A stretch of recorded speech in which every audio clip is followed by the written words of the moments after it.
Amba Traoré. Ko bashi dila. Wallahi amba la ka bila la bashi tana. Somo beri. Mba ambe Facebook sanfɛ ni waati na direct. Alhamdulillah rabbil alamin kulubali o jalanye. Jara yɛrɛ kosɛbɛ. Kulubali ala ka ni dɛmɛ. Amina ya rabbi amina ya rabbi. Ala ka ni sutura. Me ami. Ala kana labla. Me ami. Ala kan tan yɛrɛ kɔrɔ. Me ami. Ala kan jigi tugu. Me ami. Ala ka ɲini fɛnw ami. Ya rabbi ala kan dan jugu kalo dibida. Amina ya rabbi amina ya rabbi. Ala ka demayaw ta fanga dama. Me ami.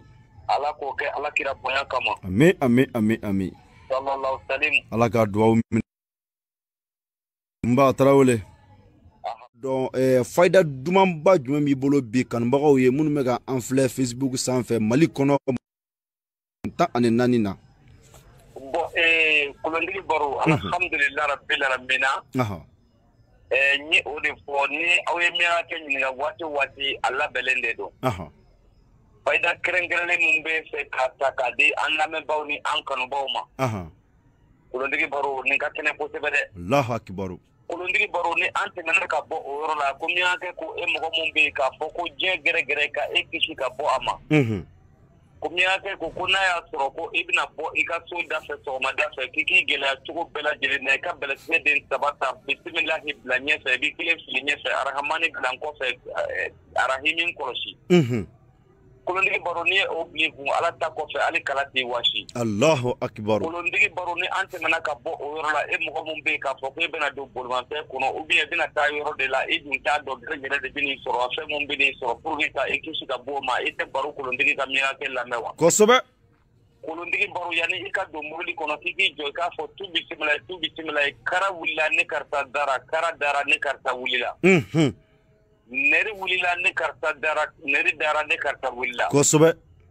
Accident wulila ne karisa dara accident dara ne karisa wulila. Kosɛbɛ.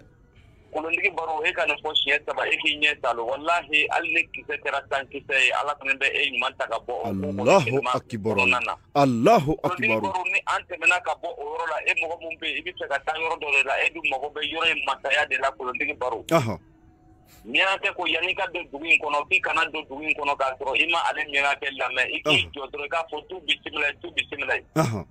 Nin ye dugu jumɛn kun de ye nin ye nin dugu kun de ye mun de bɛ dugu in kɔnɔ yirijalan de bɛ dugu in kɔnɔ yanni ne karisa ka don dugu in kɔnɔ yirijalan in ka nugu ne ka sigi a suma na kan bɔ o ba kan ni ala ye n'a kira ye. Kosɛbɛ.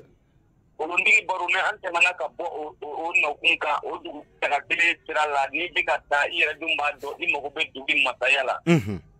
Kolondigi baro yanni i ka se dugu in ma i k'i jɔ i b'a fɔ tu bisimila nin ye mun kun ye nin ye nin dugu kun ye mun de bɛ dugu in na jinɛ masa de bɛ dugu in na mun de bɛ jinɛ masa in kunna sanu banfula de bɛ jinɛ masa in kunna yanni ne karisa ka se sanu jinɛ masa in ma sanu banfula ka bɔn ka bɔ a kunna k'a turu ne karisa kunna.